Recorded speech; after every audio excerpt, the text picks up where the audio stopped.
Hey folks, this is Kalani. Season 1 of Midnight opens up the content floodgates, giving us far more to do and so many different ways to gear up. We have more options for every kind of player than ever before in WoW. Some folks are saying too many options. Whether you're a hardcore raider or just want to chill with some solo focused content, you can get some amazing gear upgrades to really power up your characters. But with so many options on the table, it can be hard to keep track of everything. So we're going to break down every single gearing option available in Midnight Season 1, how far you can go with each one, and which sources of gear are the easiest and most efficient for how you might want to play. So here's our Midnight Season 1 Ultimate Gearing Guide and how you can get up to item level 285 and beyond. Now before we jump in, be sure to hit on that like button and subscribe so you never miss another video.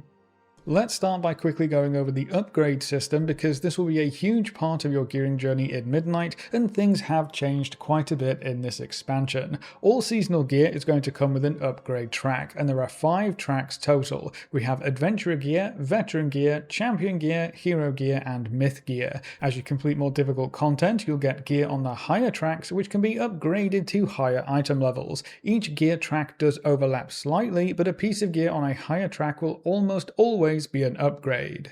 To upgrade any of this gear, you're going to need to get your hands on some crests. Only the crest that has the same name as the gear track can be used to upgrade it, so champion crests for champion gear and so on. You can earn crests from a wide variety of content, and the higher the difficulty of the content, the better crests you're gonna earn. Adventurer crests come from most outdoor world activities and events, normal prey hunts as well as lower tier delves. Veteran crests come from weekly cash rewards, hard mode prey hunts, raid finder raid kills, heroic dungeons and some middle tiers of delves. Champion crests come from nightmare prey hunts, higher tiers of delves, normal raid kills, mythic 0 dungeons and lower mythic plus keystone runs. Hero crests come from nightmare prey hunts, tier 11 delves, heroic raid kills and middle tiers of mythic plus keystone dungeons, and then myth crests are going to come from tier 11 bountiful delves after progressing through the delve seasonal track, the highest tiers of mythic plus keystone dungeons and mythic raid kills. It's worth pointing out that there is a new weekly quest for the housing system that rewards a choice of veteran, champion or hero crests, so that's a very easy way to stock up on some extra crests every week. Now there are a few catch-up mechanics baked into the upgrade system right from the get-go that you will want to know about. First, the system keeps track of all of your items and the highest item level you have obtained for every gear slot. If you ever wanted to upgrade an item below that highest item level, say if you got a side grade item that's the same item level or same gear track but with better stats, or maybe just a better trinket, and you wanted to increase its item level up to your current ones, those upgrades will actually be free. You will need 2 rings or 2 trinkets at their higher item level to trigger these discounts, but for the most part, upgrading an item that is below your highest for a gear slot will be free, so that's always nice. The other major discount you should know is for your alts, and these come from special achievements tied to each gear track. Basically, when your item level for each gear slot gets high enough that you can no longer use a crest type, so the item level of 6 of 6 on a gear track, you'll unlock the achievement for that crest. So at about item level 237 in every slot will earn you the Adventurer of the Dawn achievement, which reduces the cost of all adventurer gear upgrades across your account by 50%. So your alts only have to spend 10 adventurer crests per upgrade instead of 20. This goes for every single gear track and crest, so eventually you can have half price upgrades for all gear. This makes focusing on one character quite valuable, as upgrading any gear on your alts is going to be much cheaper, which lets you gear up much faster on those characters. So that's how the upgrade system works in Midnight. Let's move on to the actual gear sources. We're going to start with the gearing options that are available to everyone. World quests can give you some quick and easy gear upgrades. They can reward up to item level 230 adventurer gear, which is a great start if you're a fresh level 90. Make sure you check back every day to see what new world quests and rewards are on offer. Rares can drop the same item level gear, and most notably, most of their drops are going to be warbound, so you can trade those items around your alt, making them a good way to gear up your other characters. Then there are various weekly events and quests that reward you with a pinnacle cache. The most important one is going to be Unity Against the Void in Silvermoon. You can pick this up from Geairng, and you actually get to choose what content you want to take part in to complete this quest. So pick whatever works best for you, or the content that you plan on running for that week. This quest is going to reward you with an Apex cache, as well as a Spark of Radiance. More about these in just a moment. We also have the Saltheral Soiree event in Eversong Forest, the Abundance weekly quest that you can pick up outside any Abundance cave, the Legends of the Haranir quest over in Harandar, and the Stormarian Assault event in Voidstorm. All 4 of these events have quests or world quests tied to them that reward you with a pinnacle cache for completing them each week. Then you'll also have 2 special assignment world quests each week. These are just bigger world quests that require you to complete 3 world quests in the same zone to unlock them, and completing those will give you another cache each. The first 2 caches that you earn each week from any source will give you veteran gear, and then every cache should also include veteran crests and coffer key shards. So that's 2 pieces of gear per week and some very useful currencies. We also have a new round of world bosses to take down. You can find them by looking for the Skull Icon world quest on your map. Only one can be active in any given week, and there's going to be one in each midnight zone. Each world boss drops item level 250 gear, and you are guaranteed to get a piece of loot on your first kill of the week on your account. The catch is that you can get anything from the loot table, so you might not get gear that your class can actually use. The silver lining is that all of the gear is warbound, so you can trade it to your alts. So if you get an item that your current character can't use, maybe one of your alts can. But the real gear rewards for open world content are going to come from the new Prey feature. You unlock this by talking to Astalor in his sanctum in Silvermoon. You start out with just normal mode Prey hunts, but as you complete hunts and progress through the system, you'll unlock hard and nightmare modes. Normal Prey hunts are going to reward you with adventurer gear and crests, hard mode will reward you with veteran gear and crests, and then nightmare mode bumps the rewards up to champion gear, champion crests, and hero crests. You only get gear from the first 2 of each difficulty that you complete per week, but the other rewards will still be available. Every difficulty of Prey hunts will also reward you with 75 coffer key shards, so they're one of the best ways to farm that currency.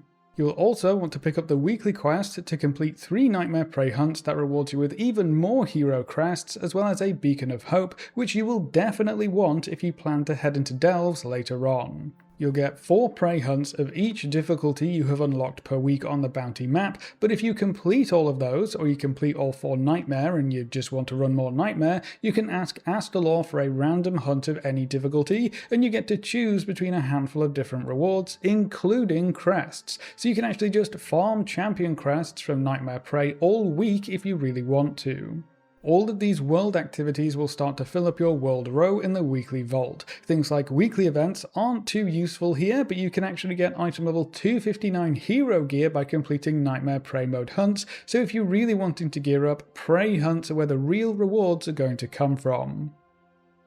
That's it for the open world content, but there is another very versatile source of gear that everyone has access to: crafting. You can craft gear from item level 200 all the way to 285, so there are some amazing upgrades to pick up here. You start with the basic blue recipes that can be crafted up to item level 214 at rank 5, but each of these recipes can be empowered with adventurer crests to increase their max item level to 233, or veteran crests to increase that even further up to 246. So technically, you could fully kit out your character in 246 gear if you can farm enough veteran crests. Each of these upgrades will cost you 80 crests, so they are quite expensive, but they can be very useful if you're missing 1 or 2 items, or if you're struggling to get gear upgrades from other sources. And don't forget, you can always choose the stats your crafted gear has by using a missive when crafting it, so crafted gear can always have your best stats, making it even better. The next tier of crafted gear requires a bit more effort, but it is totally worth it if you want some easy, high item level gear. To craft any of this gear, we'll need some Sparks of Radiance. The main source of these sparks is the Unity Against the Void weekly quest in Silvermoon that we already discussed. You can pick this up from Geairng, and you have a few options for how to complete it. Hand that in and you'll get your Spark of Radiance for the week. You can also get a one-time spark reward from completing the Midnight World Tour quest from Lothramar, so make sure you get that done as well. Outside of this one-time quest, we'll only be able to get one spark per week, so make sure you're doing that weekly quest. Now, if you ever fall behind with your sparks, say if you missed a weekly quest, that lost spark can be looted from any endgame activity like delves, Mythic Plus dungeons, raid boss kills, or even PvP until you're caught back up. You can easily check if you're behind on sparks by looking at your Radiant Spark Dust currency. If you're not at the current season maximum after completing your weekly quest, you are missing a spark or two, which means you should expect to see them when completing endgame content. You can use these sparks to craft any epic recipe in Midnight. You need 2 sparks for most items and 4 sparks for any two-handed weapons. If you have your own professions, you just need to learn the recipe you want to craft, collect all of the materials, plug in your spark, and craft away.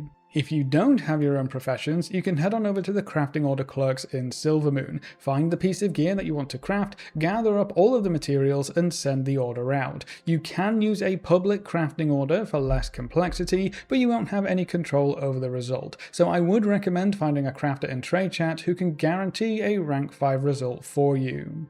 Any gear crafted with Sparks of Radiance can go up to item level 259 when crafted at rank 5, and with us getting a spark every week, you should be able to craft a new piece of gear every 2 weeks as long as you keep up with your weekly quests.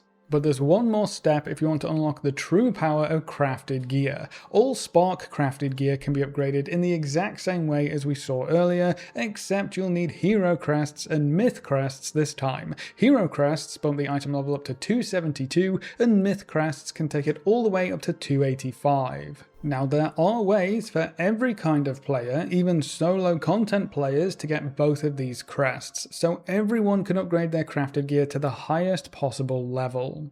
As an added bonus, you can add an embellishment to your crafted gear which grants them special effects or bonuses. You can only equip 2 items with embellishment effects, so I would recommend you check your class guides to see which ones are the current best for you and which gear slots you might want to attach them to.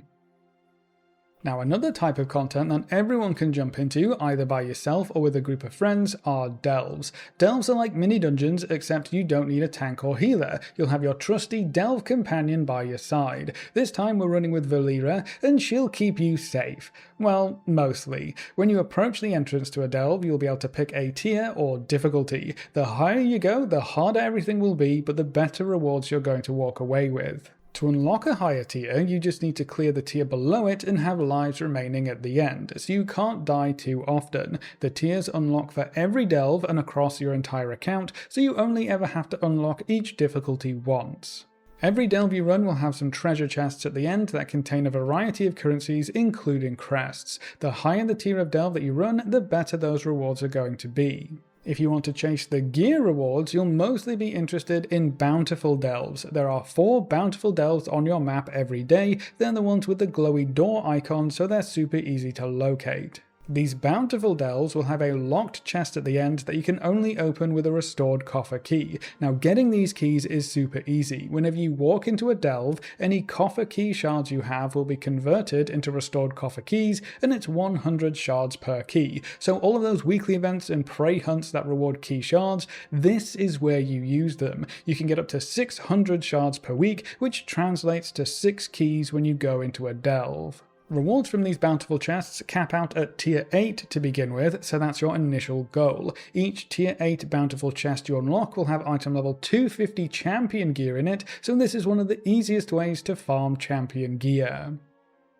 While clearing your delves, you can also find a Trove Hunter's Bounty map. If you use this map, your next delve run will have a special chest at the end with even better loot, up to item level 259 hero gear if used on a tier 8 or above delve. You have a chance to get a map at the end of any bountiful delve run, and they also drop from the Nemesis invasions. You can only get 1 map per week, so make sure you're using it on a tier 8 or above delve. Now, if you get really unlucky and your map just won't drop, you can use the Beacon of Hope item that you earn from the Nightmare Prey Hunt weekly quest to force the Nemesis to invade your delve. The Nemesis should leave behind a little cache of loot, which will contain your map if you haven't looted one that week. So that's an easy way to guarantee you get your piece of hero gear each week. As you work your way through the Delve seasonal track by completing bountiful delves, you'll start to unlock lucrative bonuses for tier 11 delves. They will start to drop gilded stashes at the end of your run. Those stashes will eventually contain myth crests, the highest tier of crest available and what's going to fuel your big crafted upgrades.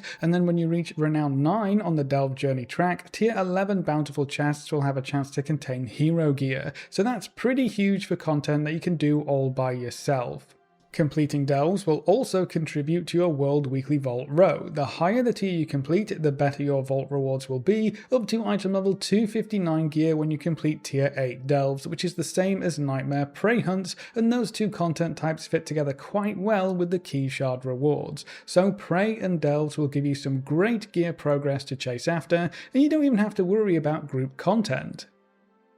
But if you do want to jump into some group content, your gearing options will open up significantly. Dungeons can offer you some great gear and rewards. You can queue into normal dungeons for item level 214 gear drops, or queue into heroic dungeons for some slightly better item level 230 loot.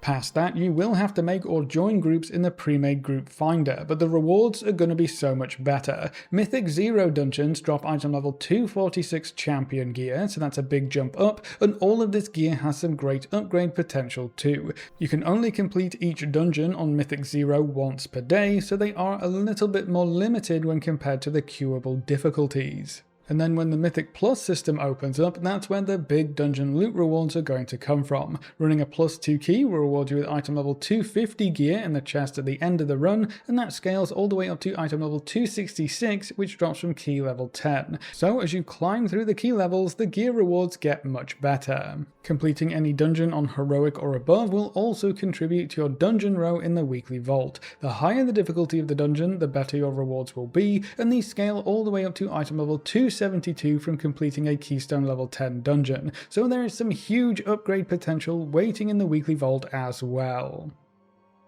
Moving on, Season 1 also introduces 3 new raids. The Void Spire and the Dream Rift will open up right away, with the March on Keldanas coming a couple of weeks later on March 31st. Raids still offer some of the best gear available in the game, and they're the most reliable source of tier set gear as well. The item level of your loot drops will increase as you progress through the raid and face harder bosses. So for LFR, gear starts dropping at item level 233 and caps out at 243. On normal mode, you're looking at 246 to 256 gear. On heroic, that's bumped up to 259 to 269 gear. And then for mythic, we'll be getting item level 272 gear from the start, working all the way up to 282 from the end bosses.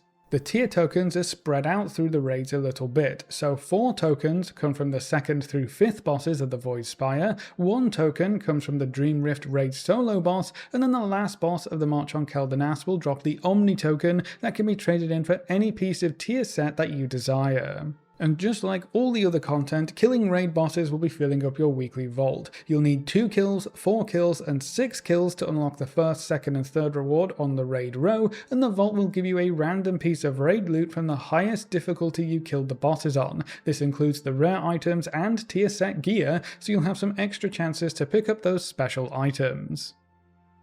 Now over on the PvP side of things, you have the usual gearing options. You can get item level 217 gear from the Honor vendors in Silvermoon, which has a PvP item level of 276. Honor can be earned from any unrated PvP content like Random Battlegrounds or the new Training Grounds feature. The Conquest gear starts at item level 246 with a PvP item level of 289. Conquest is earned by taking part in rated PvP or from first wins of unrated PvP. And then there's also the War Mode vendor as well, who sells item level 243 gear, which has a PvP item level of 276. To purchase this gear, you'll need some bloody tokens, which you can obtain by taking part in World PvP with War Mode turned on.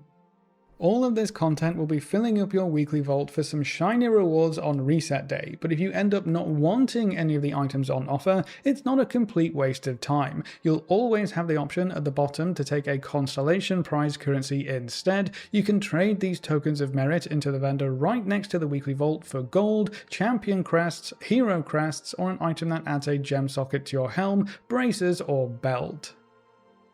Now, no matter what kind of content you're taking part in, you'll want to obtain your Season 1 tier set as quickly as possible. If you're new to the game, your tier set provides you with special bonuses for equipping 2 pieces of the set and then 4 pieces of the set, and these bonuses are usually powerful enough that you will want your 4 set active almost no matter what. There are only 3 real sources of tier set gear in Season 1. The first and most reliable are the new raids. 4 pieces can be found in the Void Spire raid, 1 piece comes from the Dream Rift raid, and then the last boss of the March on Keldanas drops an Omni token which you can trade in for any piece of tier set that you want. I would highly recommend all players at least try to get some tier set pieces from LFR this season, even if it's just the 1 boss Dream Rift raid. The second source is from the weekly vault. No matter what reward row you're earning credit for, or what weekly content you're doing, all weekly vault rewards have a chance to be tier set gear. So if you want to maximize your chances here, you'll want to fill up your vault as much as possible across all 3 rows.